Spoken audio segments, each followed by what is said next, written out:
జగన్ 2.0 మొత్తం అంతా పక్కా డేటాబేస్తోనే నడవబోతుందా? తాజాగా జగన్మోహన్ రెడ్డి గారు అయితే ఆ క్లారిటీ ఇచ్చేశారు.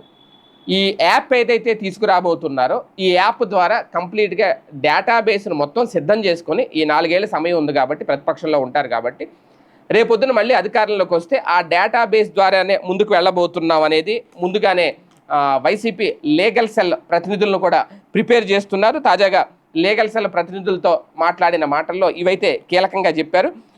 ఇప్పుడు పార్టీ కోసం పనిచేస్తున్న వారెవరిని 2.0లో మర్చిపోవు అంటూ వాళ్ళకి భరోసా ఇచ్చారు. పక్కాగా డేటాబేస్ తయారు చేయమని కూడా లీగల్ విభాగం ప్రతినిధులకి చెప్పారు. ఆ డేటాబేస్ ఆధారంగా వాళ్ళందరికీ తగిన గుర్తింపిస్తామని, త్వరలో ఒక యాప్ అయితే రాబోతుంది, దీని తయారీలో సీనియర్ లాయర్లు కూడా పాలు పంచుకుంటున్నారు అనేది. రాష్ట్రంలో ఎక్కడ ఏ వైఎస్ఆర్సీపీ కార్యకర్తలకు కూడా అన్యాయం జరిగినా ఆ యాప్ ఓపెన్ చేసుకొని తన పూర్తి వివరాలు, తనకు జరిగిన అన్యాయం, అది ఎవరి వల్ల జరిగింది, దానికి సంబంధించి ఉన్న అధికారులు అవసరమైతే వాళ్ళ వివరాలు, వాళ్ళ ఫోటోలు కూడా అప్లోడ్ చేస్తే ఆటోమేటిక్గా ఇక్కడ వాళ్ళ డిజిటల్ లైబ్రరీలో అది నిక్షిప్తం అవుతుంది. అంటే డేటాబేస్ అంటే అదే. రేపు వీళ్ళ అధికారంలోకి రాగానే ముందుగా ఇమీడియట్గా ఆ డేటాను అయితే ఓపెన్ చేస్తారట. వాళ్ళెవరిని వదిలిపెట్టడం, వాళ్ళందరికీ అంటే దెబ్బ తగిలిన వ్యక్తికి ఎంత బాధ ఉంటుందో దెబ్బ తగిలించిన వ్యక్తికి కూడా ఆ బాధ తెలియాలి. అందుకే లాయర్ల ద్వారా ఆ యాప్ను అభివృద్ధి చేస్తున్నాం.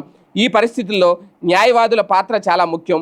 పెద్దన్న మాదిరిగా లాయర్లు తోడుగా ఉండాలి. లాయర్ల సేవలను పార్టీ ఎప్పటికీ గుర్తించుకుంటుంది అంటూ తాజాగా లీగల్ సెల్ సమావేశంలో కీలక వ్యాఖ్యలు అయితే చేశారు మాజీ సీఎం జగన్మోహన్ రెడ్డి. ఈ నేపథ్యంలోనే ప్రస్తుతం ఈ యాప్ మీద ఒక రకంగా ఇంకా దీనికి సంబంధించి టీడీపీ అయితే పెద్దగా ఏమీ విమర్శలు, కామెంట్లు చేయట్లేదు.